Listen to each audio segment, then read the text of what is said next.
Okay. I'm Vishnumurthy sir. Power university నుంచి represent చేస్తున్నాను. హైదరాబాద్లో మనది రాజ్భవన్లో ఆఫీస్ ఉంది, అడ్మినిస్ట్రేషన్ ఆఫీసు.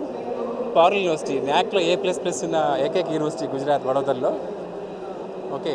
ఇక డిప్లొమా నుంచి అప్ టు PhD వరకు అంటే మోర్ దాన్ 450 కోర్సెస్ మన దగ్గర ఉన్నాయి. దీనికి ఎక్కడ ఎంట్రన్స్ ఎగ్జామ్స్ ఉండదు, మెయిన్స్తో పని లేదు, ప్లస్ ఎటువంటి ఎంట్రన్స్ టెస్ట్ కూడా పని లేదు అన్నమాట. ఎంసెట్ కానీ వాటితో పని లేదు.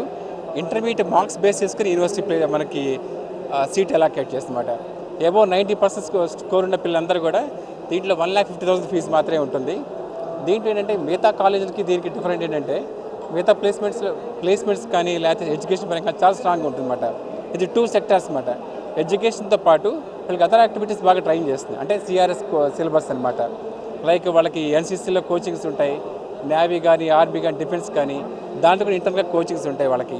అలాగే స్పోర్ట్స్ అప్ టు IPL వరకు యూనివర్సిటీ తీసుకెళ్తుందన్నమాట. దాంట్లో సెలెక్ట్ అయినా కూడా వాళ్ళు ఈజీగా జాబ్ తెచ్చుకోవచ్చు అన్నమాట. నెంబర్ 4 ఏంటంటే ఇంటర్నల్గా కోడింగ్స్ అన్నమాట. ఈరోజు చదువుకుంటే జాబ్ రావట్లేదు సార్, కేవలం అదర్ యాక్టివిటీస్ వల్లే జాబ్స్ వస్తున్నాయి అన్నమాట. అదే C+ నుంచి up to latest Azure software కానీ .NET కానీ పైథాన్ కానీ ఎనీ కోర్స్ ఈ 4 ఏళ్లలో వాళ్ళకి ట్రైనింగ్ ఇస్తూ కంప్లీట్ చేస్తుందన్నమాట. ఒకవేళ 4 ఇయర్స్ లోపల కొత్తగా సాఫ్ట్వేర్ లాంచ్ అయినా కూడా అది వాళ్ళు ఇన్బిల్ట్ చేసుకుని మనకి ట్రైనింగ్ ఇస్తున్నారు. తర్వాత ఎక్స్చేంజ్ ప్రోగ్రామ్. ఈ రోజుల్లో లోకల్ చదువుకుంటే ఎవరికి ఇంపార్టెన్స్ రావట్లేదు. అంటే అదర్ టెక్నికల్ స్కిల్స్ రావాలంటే బయటకు వెళ్ళి కంపల్సరీగా చదవాల్సి వస్తుంది.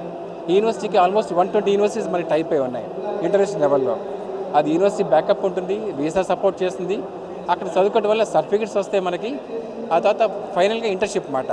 ఒక కంపెనీలో మనం 6 మంత్స్ కోర్స్ చేయాల్సి వస్తుంది. వాళ్ళు సర్టిఫికేట్ గ్రేడింగ్ ఇస్తారు, A grade, B grade, C grade, మనం వర్క్ చేసే ప్యాటర్న్ బట్టి. దాన్ని బట్టి మన ప్యాకేజ్ డిపెండ్ అయి ఉంటుంది అన్నమాట.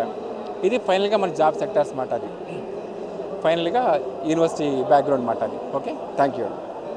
సోమాజిగూడలో రాజ్భవన్ రోడ్లో మనకు ఆఫీస్ ఉంది. రాజ్భవన్ పక్కనే ఉంటుంది అన్నమాట అడ్రస్. మీరు ఎవరైనా ఇంట్రెస్ట్ ఉంటే ఆఫీస్కే వచ్చి జాయిన్ అవ్వచ్చు అన్నమాట. Thank you so much.